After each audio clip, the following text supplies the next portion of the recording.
കേരളത്തിൽ 19-ാം നൂറ്റാണ്ടിൻ്റെ ആരംഭം മുതൽ 3 പ്രൊട്ടസ്റ്റൻ്റ് മിഷണറി സംഘങ്ങൾ പ്രവർത്തിച്ചിരുന്നു. ആദ്യം പ്രവർത്തിക്കാൻ തുടങ്ങിയത് ലണ്ടൻ മിഷണറി സൊസൈറ്റി അല്ലെങ്കിൽ LMS എന്ന് പറയുന്ന സംഘടനയാണ്.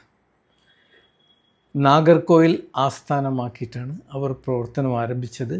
അവരുടെ പ്രവർത്തനം ദക്ഷിണ കേരളം, അതായത് തിരുവിതാംകൂറിൻ്റെ ദക്ഷിണ തിരുവിതാംകൂർ ഭാഗത്താണ് അവർ പ്രവർത്തിച്ചത്. ഇത് ലണ്ടൻ ആസ്ഥാനമാക്കിയുള്ള ഒരു സംഘടനയായിരുന്നു. അത് 1806 ഈ സംഘടന പ്രവർത്തനം ആരംഭിച്ചത്.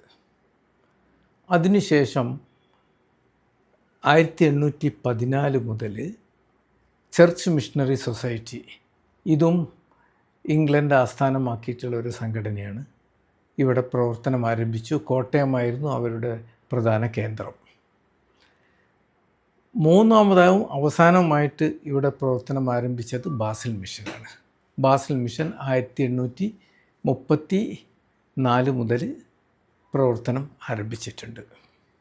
ബാസിൽ മിഷനെക്കുറിച്ച് പറയുമ്പോൾ സ്വാഭാവികമായിട്ടും ചോദിക്കപ്പെടുന്ന ഒരു ചോദ്യമാണ് ബാസിൽ മിഷൻ്റെ വ്യവസായ സംരംഭകത്വവും ബാസിൽ മിഷൻ്റെ ദൈവശാസ്ത്രപരമായിട്ടുള്ള കാഴ്ചപ്പാടുകളും തമ്മിൽ എന്തെങ്കിലും ബന്ധമുണ്ടോ എന്ന്.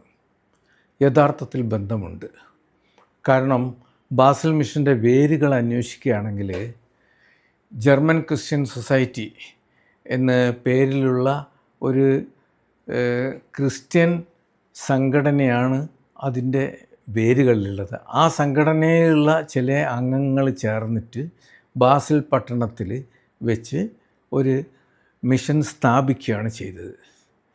അപ്പം ഇതിൽ മിഷൻ സ്ഥാപിച്ച വ്യക്തികളിൽ പലരും ബിസിനസ്, ബാങ്കിങ് രംഗത്തിൽ ഉയർന്ന നിലയിലുള്ളവരായിരുന്നു. ചിലരെങ്കിലും അവരിൽ സീനിയർ പാസ്റ്റേഴ്സ് ആയിരുന്നു. പിന്നീട് ബാസിൽ മിഷൻ മിഷണറിമാരായി വന്നവരിൽ വലിയൊരു കൂട്ടം ഈ കൈത്തൊഴിലുകളിൽ ഏർപ്പെട്ടായിരുന്നു. ഉദാഹരണത്തിന് കാർപ്പറ്റ് വീവിങ്, കാർപ്പൻട്രി, ഇങ്ങനെ മെക്കാനിക്ക്, അങ്ങനെയുള്ള തരത്തിലുള്ള പ്രവർത്തനങ്ങൾ നടത്തിയിരുന്നവരാണ് ബാസിൽ മിഷനിൽ മിഷണറിമാരായി വന്നത്.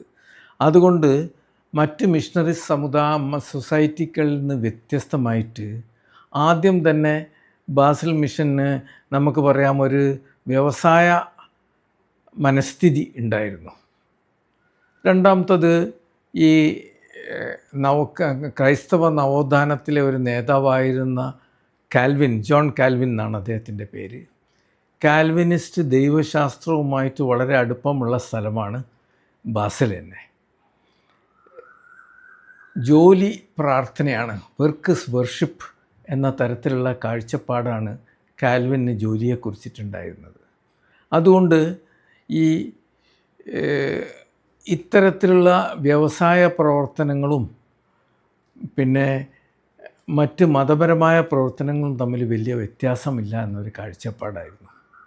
അത് പ്രായോഗികമായിട്ട് നമ്മൾ കാണുകയാണെങ്കിൽ ബാസിൽ മിഷൻ സ്ഥാപിച്ച വ്യവസായശാലകളിലൊക്കെ ജോലി ആരംഭിക്കുന്നത് ഒരു പ്രാർത്ഥനയോടെയാണ്.